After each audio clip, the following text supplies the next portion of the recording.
Welcome back. I'll briefly go through the study desk.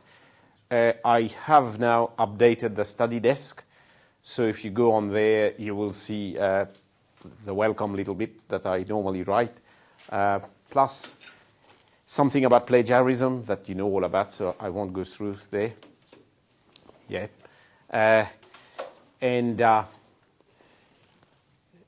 I have placed on there discussion areas for assignment questions. So if you have a question about assignment 1, question 2, the particular discussion area for this.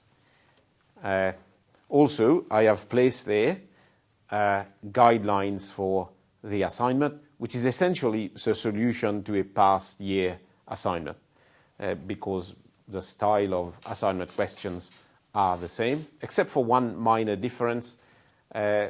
We now have little parts of questions that are meant to be done completely independently without any discussion at all with me or with anyone else. So you do that entirely by yourself. This amounts only to 10% of the whole assignment. So for 90%, ask questions. Of course, I say there, ask fair questions. Do not say, do it for me. You ask questions like, I've tried it, and is this method reasonable? Am I on the right track? Things like that. And it's fairly clear there what needs to be done. Okay, also, of course, you can use a study desk for normal questions, technical questions, or maybe even non-technical questions. If you do have personal questions, as I say there, or questions that you do not wish to put on the study desk, just send me an email or give me a call. That's no problem. Okay, now coming back to the course itself, we would be following the study schedule more or less as it is. And we started last time with a bit of an overview of the system, and we said we have generation, transmission, and distribution. Distribution being radial in nature normally. That means typically your 11 kV lines are radial, and your 11 kV lines would be feeding your distribution transformers, which you might see either mounted on a pad on the ground, like next to S block. If you go next to S block there, not far from here, you would see a pad-mounted distribution transformer there. Next to our university standby supply is a big container there. The grey building, next to the grey building. So if you go for a little walk later, you can see that transformer, pad-mounted one. Normally, those transformers too, on overhead lines, they are pole-mounted. And as we said before, these transformers are delta connected on the 11 kV side, and they are star connected on the low voltage side, which is your 415 volt phase-to-phase side, or of course a phase to neutral, that would be 240, and what would normally come into your house or your residence or industries or this room. Now you realize, of course, that on the low voltage side you have a multiple earth neutral system, meaning that at your premises your neutral is actually connected to earth via an earth electrode. Indeed, if you inspect your home, you might see close to your meter box, you might see an earth electrode there. And that's earthed at all the entry points of your customers, which means then that the neutral is multiply earthed, and that gives you the MEN system, which is a system adopted in Australia and many other countries for your low voltage supply. Now, I am saying low voltage here. I am using the Australian standard of classifying voltages. Low voltage doesn't mean it's safe, of course. 240 volts is lethal, but we still call it low voltage. It's the low voltage side of your distribution transformer. Lower than low voltage, you have extra low voltage, and extra low voltage starts at about 48 volts downwards. Is 48 volts safe? Yes. However, remember that if you're dealing with low voltage in a battery type situation, then it could be safe from the point of view of voltage, but could be unsafe from the point of view of current, because current could be quite high in some situations. So going back from extra low voltage, you have low voltage, which is typically your 240 volt system, and that goes up to about 1,000 volts. Is considered low voltage. And then above that, you have medium voltage, which is your 11 kV side, considered medium voltage. Some people say it's high voltage. It's all relative, but the official view is that this is medium voltage, 11 kV, 22 kV. And then from there, you get to high voltage, which is around about your 275 kV. And then beyond that, you get extra high voltage, which is like your 500 kV. And some people even talk about ultra high voltage, which is even more than that. But I don't think you will get more than about, say, 1,000 kV. It becomes a bit ridiculous then. So that's a classification of our voltages. And as I said to you, the 11 kV distribution system is typically radial. Now, I did draw a picture on the board the other day, and I had what we would normally call have to worry about the external students and make sure they can see, so I'll draw this in black. What we would normally call a zone substation. So this is the zone substation. We got a few around Toowoomba. One of the newest one, of course, is Kearney Springs, which supplies the university. The older ones in the middle of town, you have an old one. What street would that be? The one right in the middle of town, behind Village Fair, I think it is, or on the side of Village Fair, or right behind. Yeah, right behind Village Fair. There's this one, a zone substation. We have one on Alderley Street as well. And typically you've got two transformers there. They are 110 kV to 11 kV, and that's an 11 kV bus that supplies your 11 kV line. So this is 11 kV, usually overhead lines. It might start here as a cable, and then it goes up a pole and becomes a overhead line. Now that goes then to your many transformers, many distribution transformers. So that's a distribution transformer here.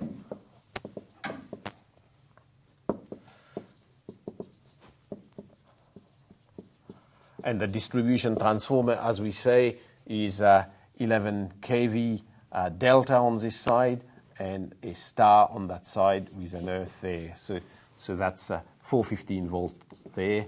And that goes to your house. And as we said yesterday, if that's overhead, then typically you would have a pole like this, and you would have on top you would have your three phase lines, say A, B, C. And if that was a pole-mounted transformer, then you would have a transformer there, sitting there, with those three coming in. There would be other equipment on here, like high voltage, or I should say medium voltage fuses. You would have surge diverters that we might talk about later. And then out of that, of course, you will have your bushings, and you would have your four. Maybe didn't draw this properly here. Well, I'll just put the transformer there. If you don't have transformers and it's a bit clearer, you would see your three high voltage lines there, and you would see so that's a distribution transformer.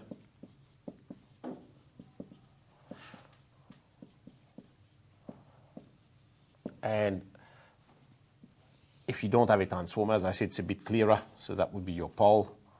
And you'll have four conductors, four overhead conductors. Again, that's A, B, C. That comes out of the transformer. So you would have A, B, C, and N for neutral.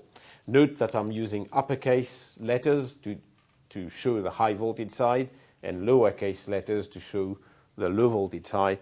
And this is as per Australian standard. We might go through this in a bit more detail later. My main reason I drew this was, first of all, to give you that big picture, but secondly, to explain the nature of the distribution side. As I said to you before, the distribution side is radial, and we'll explain what we mean by radial, whereas the high voltage side, including sub-transmission and transmission, they are networked.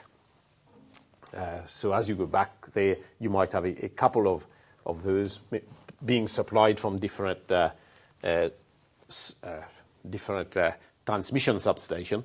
So these may be transmission substation with this being 110 kV bus.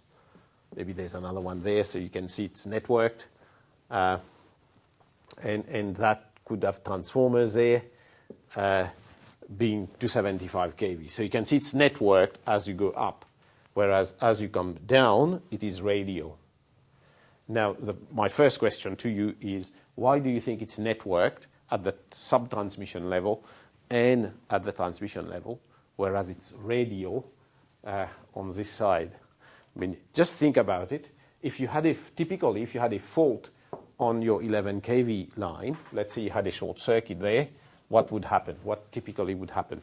Let's say something nasty happened, like a truck hit a pole and the conductors hit the ground. So what would happen? Yeah, you would trip. You got circuit breakers here at the substation. And by the way, that's one symbol that we use for circuit breakers. So that circuit breaker will open on overcurrent or earth fault. So it will see an earth fault, or it will see an overcurrent, depending on the type of fault. So it will open. It will open, isolating everybody that's connected to this 11 kV line. And what happens? We all lose power. If we were connected to this line, we lose power. Maybe 1,000 people or something like that might lose power. On the other hand, if you had a fault on your 110 kV line, what would happen? Now, just to give you a clue, normally with a sub-transmission and transmission, we have circuit breakers on both sides. So if you had a fault on this one, what would happen? You trip both circuit breaker, you isolate this line. How many people would lose power? None. So as you go up in the system, you have more redundancy. And to get that redundancy, to implement that redundancy, you network the system. So that if you were to lose a line from sub-transmission going up to transmission, it doesn't affect your customers. Why do you think you are so careful as you go up in the system? Overloading. No, there's a more obvious reason. As you go up in the system, why are you so much more careful? Why didn't you network things here? Why you network as you go up, you network, but over here you keep it simple? You're keeping it simple because you have a circuit breaker only on one side of the line, as you can see. Well, it doesn't affect as many people Exactly. That's a fundamental reason. If you did not do this for here, let's say, because remember that sub-transmission system is supplying quite a lot more people. You could have 10 feeders coming out of here, and all of them would be affected. So as you go up in the system, you network it. You go by the rule of n-1. So if you did lose one of your components up there, you would not affect anybody. Because if you kept it radial up here, then you would have, it would behave the same way, but you would be affecting a lot more people. So that's the reason. You see this happening even here. You have 2 substation transformers which may be operating in parallel. And if they are, then if you did lose one of them, if you had enough money, you would put circuit breakers on both sides of those, so that if you did lose one of those transformers, you wouldn't affect everybody connected to that zone substation. So you have to have this sort of ideas in mind, otherwise you will not fully capture what we talk about. You have to have a good idea of this system. Now, let us say you lost one generator at Torong Power Station or at Millmerran. This, in theory, will not affect any customer because that generator is connected to a networked system before it goes to the customer, which means that the generator goes trips, but you still have enough redundancy in the system to supply everybody. So it's, as I said, it's n-1 philosophy. On the other hand, as you get from distribution downwards, you don't have that luxury. You can't afford that luxury. But then you don't worry, because you will be one fault would be affecting only a few people relative to the whole state. Okay, so that's the big picture. Any question about the big picture? Okay, so we now get into back to the components in the system, and then we're going to talk about how we model the whole system. I will, as I say, go in the order that the book goes, and it starts with a simple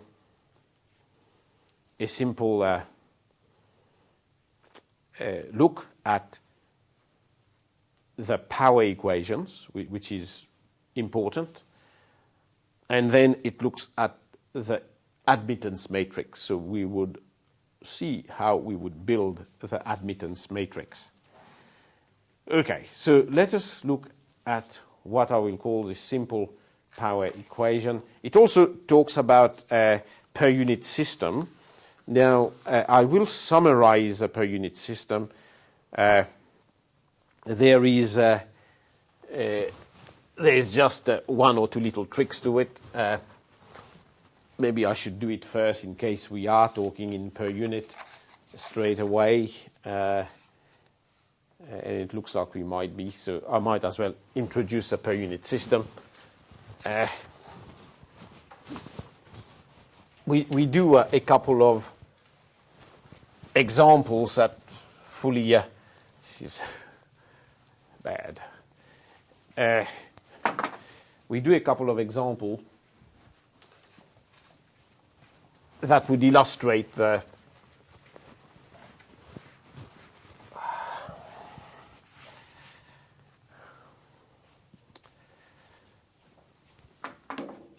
intricacies of the per unit system.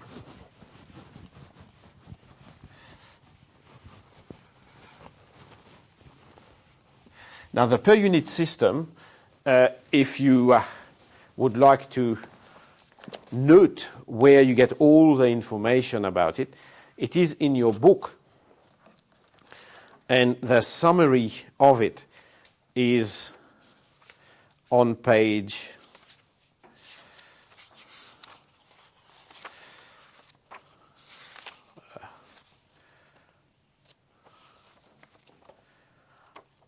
tell you which page, because that's a page you need to remember for your exams, since we are still doing the open book exam. It is on page 28, 29. So these are 2 pages that you might be interested in the exam. Of course, by the time we come to the exam, you might have used it so many times that you don't need to worry about it. But in case you do have to refer to it, it is page 28, 29. Okay, so let's go through the per unit system. Very quickly, why do we use a per unit system? There are a few reasons, but the important one of the most important one, is to do with working on the 2 sides of a transformer. Now, if I were to say to you, I got some system and I am drawing 200 amps. Is that high or is that low? It's a bit hard to say. Whereas when you're talking about per unit system on an equipment basis, then you're able to have an idea of whether that's big or small. That's on an equipment basis. So that's why we talk about, say, 1 per unit current coming from a transformer based on the rating of that transformer. So if it's based on the rating of the transformer, then the 1 per unit means rated current of the transformer.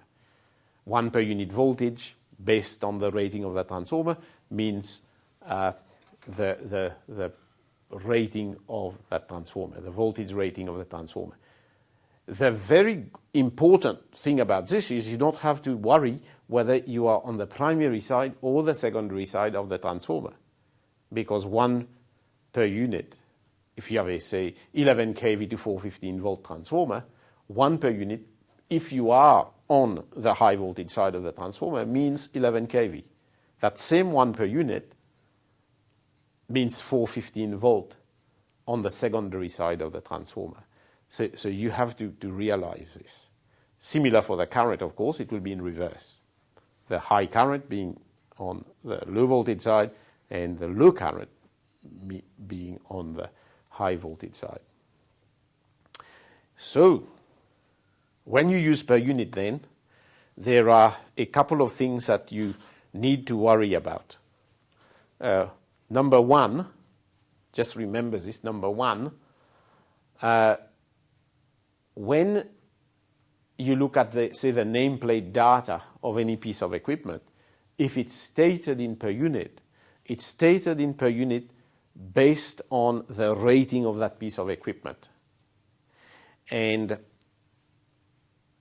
when you look at a particular piece of equipment, 2 quantities should be stated as bases. So in other words, you would say for that piece of equipment what you mean by 1 per unit voltage.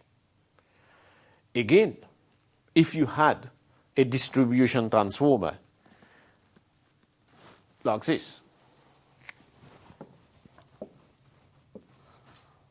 distribution transformer being 11 kV to 415 volts, so that's a distribution transformer.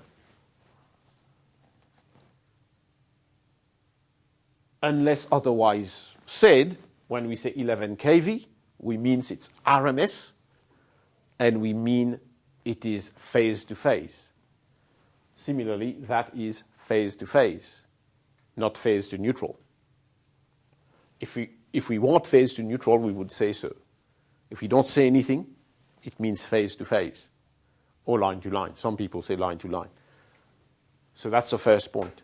The second one is that the base voltage. So if I'm talking about a piece of equipment, if I say 1 per unit voltage for that piece of equipment, then when I say 1 per unit, it has one or the other meaning, depending on which side of the transformer I am. If I'm on this side, 1 per unit voltage means 11 kV. If I'm on that side, 1 per unit voltage means 415 volt. But for that piece of equipment, I would have only one S base or MVA base. So when you talk about bases, you talk about your V base,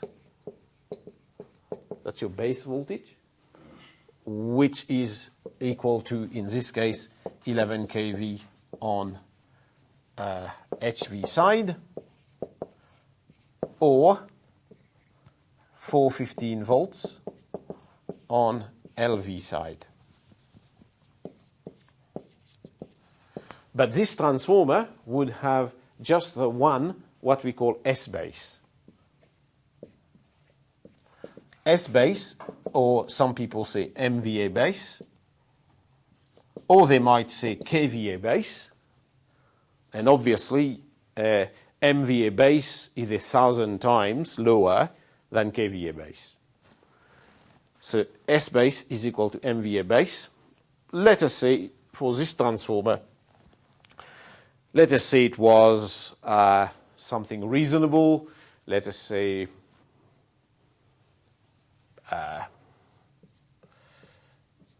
I'll say something like 2 MVA. Let's say it was 2 MVA, say. Now, if you specify S base and you specify V base, you do not have to specify I base. I base can be calculated. So we would say then I base is equal to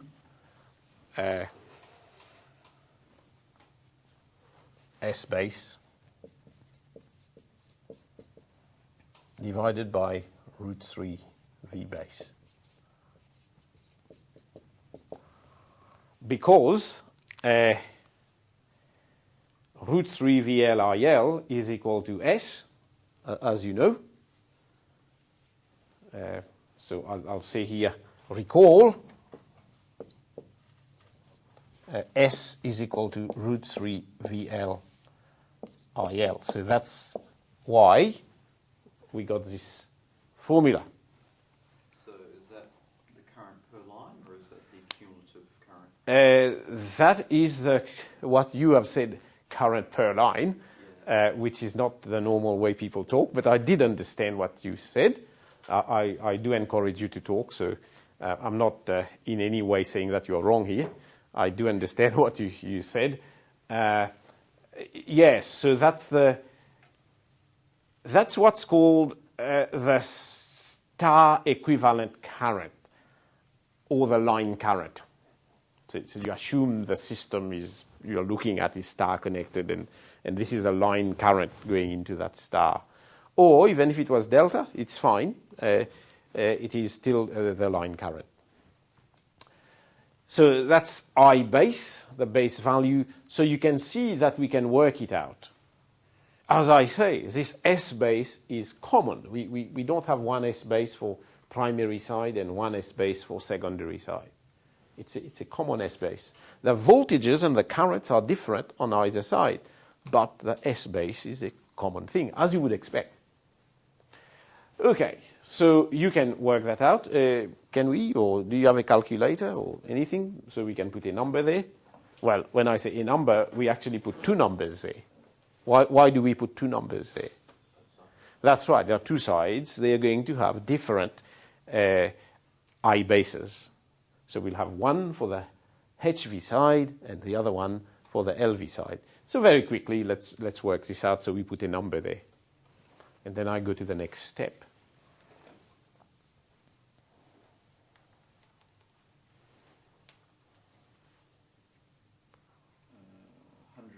amps. 105 amps for 11 kV.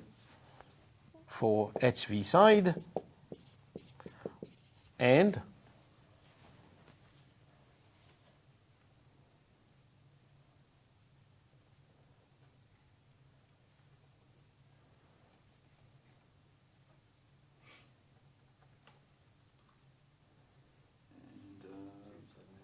Yep. 2782. Yep, thank you very much. 2782 amps for LV side. When you look at this, you realize why it is advantageous to use a per unit system. Because let us say I was talking about this particular transformer being overloaded. And I was saying, oh, this transformer is overloaded by 20%. I could say, okay, that means the current on the primary side is 1.2 per unit. But on the secondary side, in per unit, how much would it be? 1.2. Exactly. So that's the advantage. It's when you talk about per unit, irrespective of which side of the transformer you are, the per unit value of current is going to be the same. So that's a big advantage of using the per unit system. So your per unit current goes through the transformer as one value.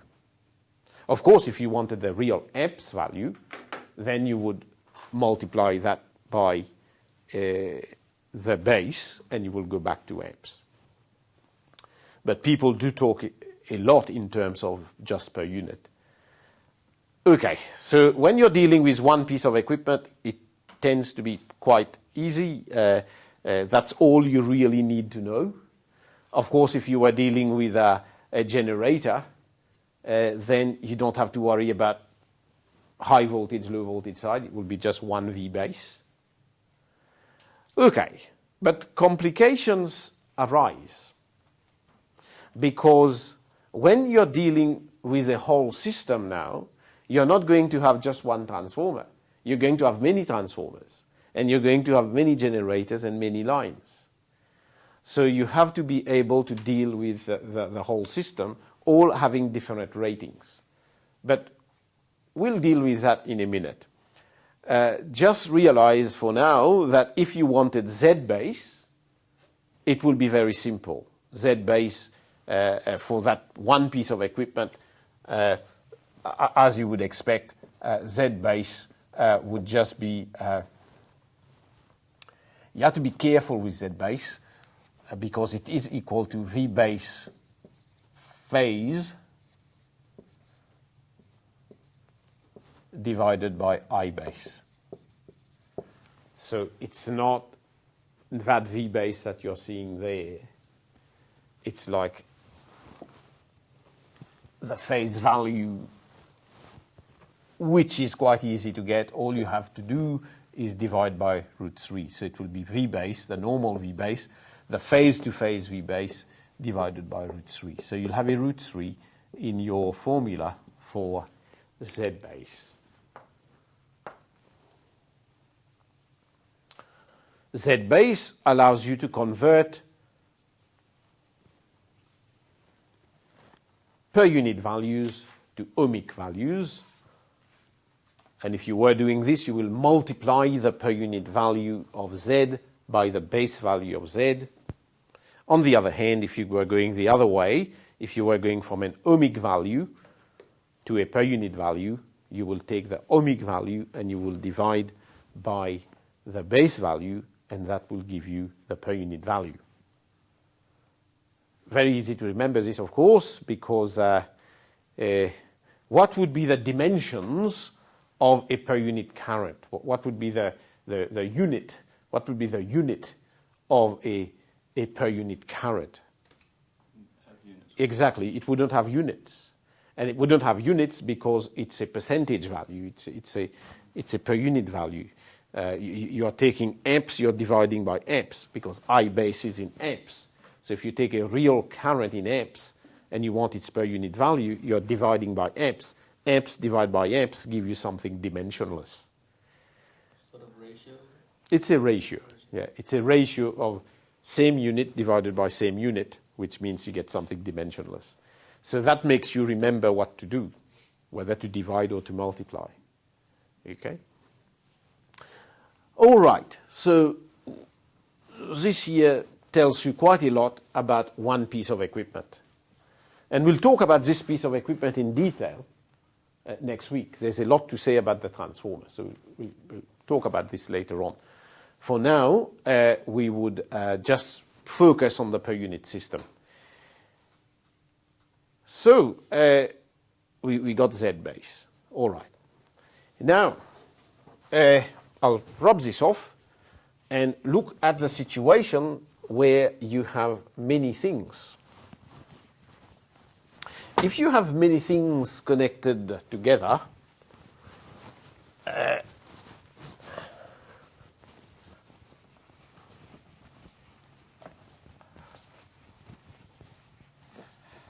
like let's say you had a system like this one.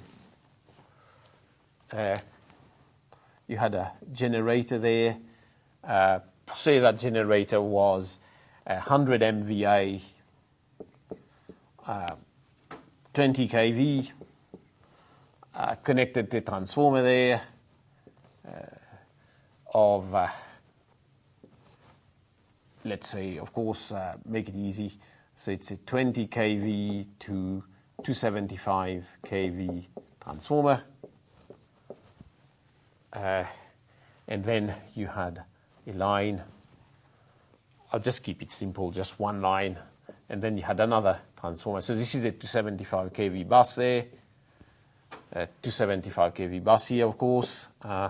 And let's say that was 275 kV to 110 kV. And this is your 110 kV bus.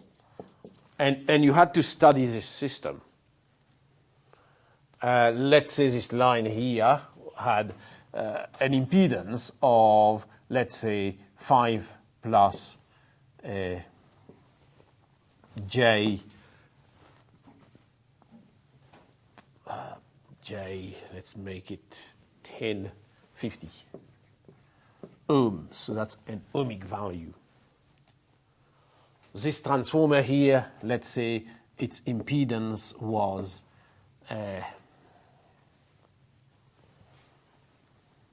typical impedance of a transformer. We'll talk about this later, but 0.05, make it a bit more. It's a high voltage transformer, 0.15 per U. All right, and this one is 275. Yeah, so let's say this one was 0.17, 0.12, a bit lower than the other one, per U. Right, so you had this system. Let's say over here, this generator had an X of 1 per U. I've neglected the R's for the transformer and the generator. I've put a bit of R for the line.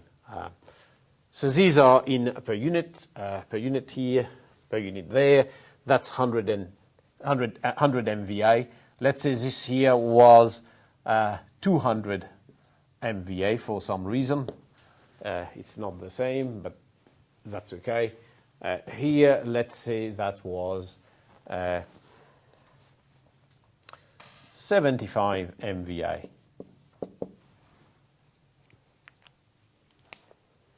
Now, the first thing you have to realize is that when you're given data like this, and sometimes I will call this nameplate data, because that's what you would see on a nameplate, typically. You see other information, but typically you would see that would include such information: MVA rating, voltage rating, and any reactance. I like nameplates. I take my camera and sometimes I take photos of nameplates. I have a collection. I don't know how many people do this, but some people take photos of birds, but I take photos of nameplates. So now what you have to realize is that this per unit value that you see on the nameplate is based on the rating of that piece of equipment. So that's based on the rating of this. This here is based on the rating of this transformer. So there are different ratings, and therefore this per unit value has a completely different meaning compared to that per unit value. So 1 per unit here is based on a different Z base, because if you were to calculate Z base, you will be using this S base and this V base. if you were to calculate, Z base over here, you will get a different Z base, meaning that 1 per unit here is a different ohmic value compared to 1 per unit there.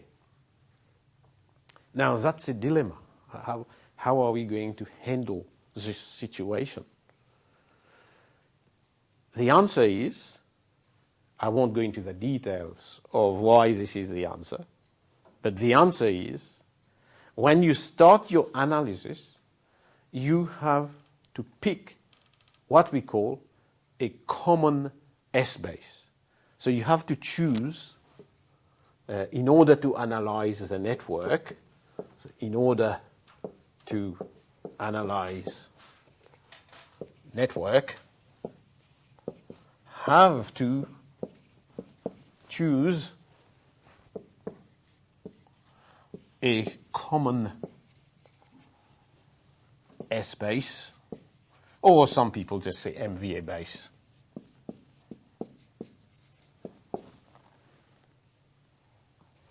So that's a key to analyzing a network.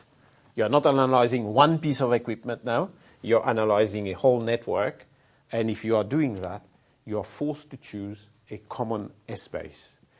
When you read textbooks, they tend to tell you, oh, choose S-base, choose the biggest one as your common S-base. So in this particular situation, you might choose your common S-base as 200 MVA. But it doesn't matter, you can choose any one. You can pick any S-base. And indeed, some organizations standardize their common S-base. They say everybody in our organization will be using 100 MVA as our common MVA base. And everybody follows that. So you have a dictator in the organization. It says, from today, everyone will use 100 MVA. So everybody knows.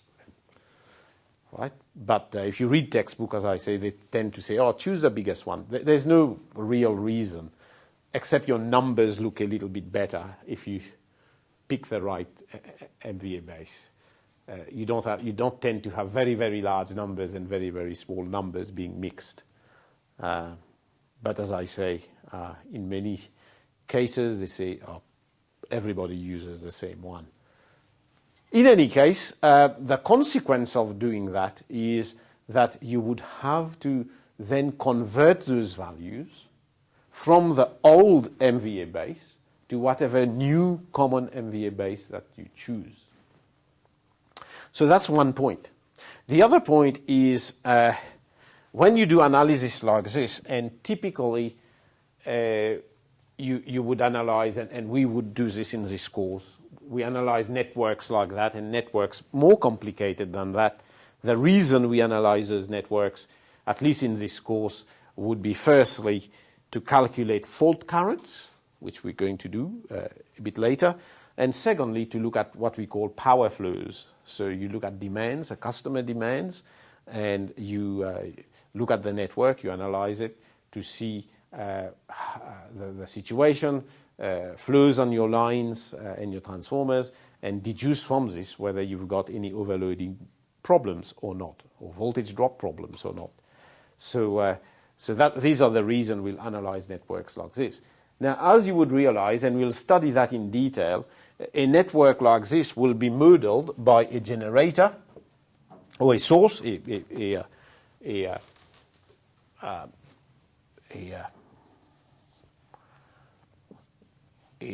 source, perfect voltage source, an XG, which is the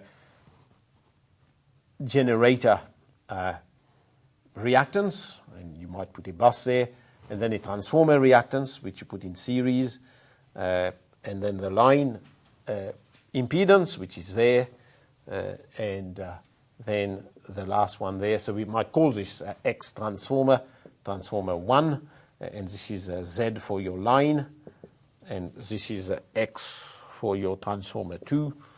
So this is T1 and T2 there. So this is T1 and this is T2. So this is the system you are analyzing. And if you are doing that in per unit, you would need to come up with values for those. Now, what I have to say to you is that if you're going to analyze that using the per unit system, then you have to be extremely careful. And this is something that people tend to forget. And I must say that I have seen even some lecturers making the mistake. They don't realize the very, very important rule about working in per unit system. It's almost as, you know, that it's like the gospel. You have to follow it. If you don't follow that, you're going to be in trouble. So when you do this, then this is what you do. You say, I am free to choose my voltage base for this system. Of course, as we say, you're okay to choose your MVA base. So maybe we start with that. Let's choose a common MVA base. So what would you choose as your common MVA base? Let's say we make it 200. So in this case, choose a common MVA base.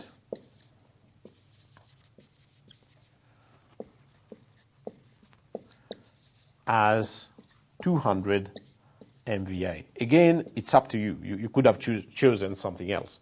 But let's say we chose that. So we finish with MVA. We chose our common MVA base as 200.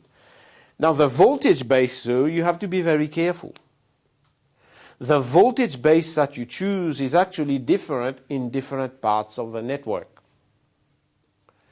Let me make this a little bit more general. Let us say I chose, well, I'll make it as people would do it first. So what V base would you choose in this part of the network? So this part of the network, you're on that side of the transformer.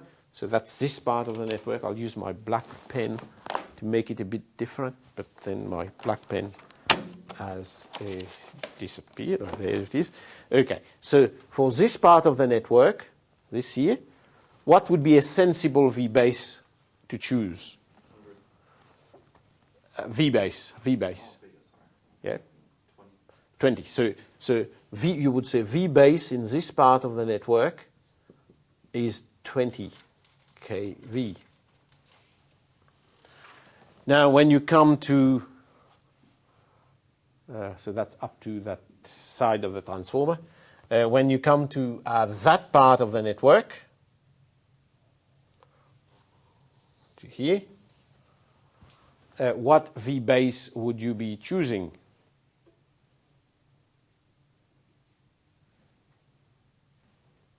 Anyone?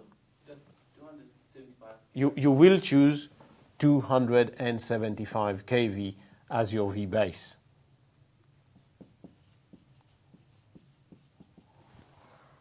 Okay, now, this is where it's very important. Why did you choose 275 kV as a V base here? It's the output of the transformer. Because it's a Output. output of the transformer. That's not quite the reason. Because I could quite legitimately have chosen 40 kV here. I could have said, oh, I'll choose 40 kV here. Now, if I did, and that is not wrong, I could have chosen 40 kV there. That wouldn't be wrong. But once I've done this, though, what would happen to this one here? You have to calculate the resistance. No, you don't have to. What would happen here? Can I still say, oh, I choose 40 kV there, and I keep this as 275? That would be wrong. Now, what would I do then? If I did choose 40 kV there, what should I do here? 550. 550, that's right. So the rule is the ratio of your voltage bases on either side of a transformer has to be equal to the voltage ratio of the transformer. If you don't do this, you're going to get things wrong. And there are cases where it's not obvious. Here it's sort of obvious. I choose 20 here. I choose 275 there. How can we evaluate that? Sorry? How can we evaluate that? The value of the input and the output. Say you choose here 40 kV and there. Yeah. Or just You just look at that ratio. What's the ratio? That's 275 divided by 20. It is, you can do that in your head, can you? 14.25, is it? 275 divided by 20 is 1375. Yeah, is that all right? So the ratio is 13.75. So whatever you do, whatever you choose on this side, the one on that side must be 13.75 bigger. So that's how you do it, right? This ratio has to match the ratio of the V bases. The same as the turns ratio and voltage increase one side and go side. I did not say turns ratio. I said voltage ratio. And I didn't say turns ratio because it all depends on how this is wired. If this is wired as star-star, then the voltage ratio will be equal to the turns ratio. But if it's delta star, then there's a root 3 somewhere in the turns ratio. So that's why I didn't say turns ratio. Yeah. Good comment, but I was careful and I did not say turns how ratio. about the line? Sorry? How about the line? I haven't talked about line yet. So it's not yet. I mean the resistance. Yes, but I haven't. I am not talking about that yet. I don't want to confuse people. Okay. Yeah, later we'll talk about line. All right. Yeah. I'm just wondering if that can affect the resistance or not. It will affect the per unit value. Yeah, it will affect the per unit value. Of course, if you're going to use different voltage ratio or different voltage base, then for the same line, then that will affect the Z base. Typically, a higher V base would bring your I base down, and you will get a Z base that is bigger, which will make your per unit value smaller. So yes, it will have an effect, but it wouldn't matter. At the end, everything will be okay. All right?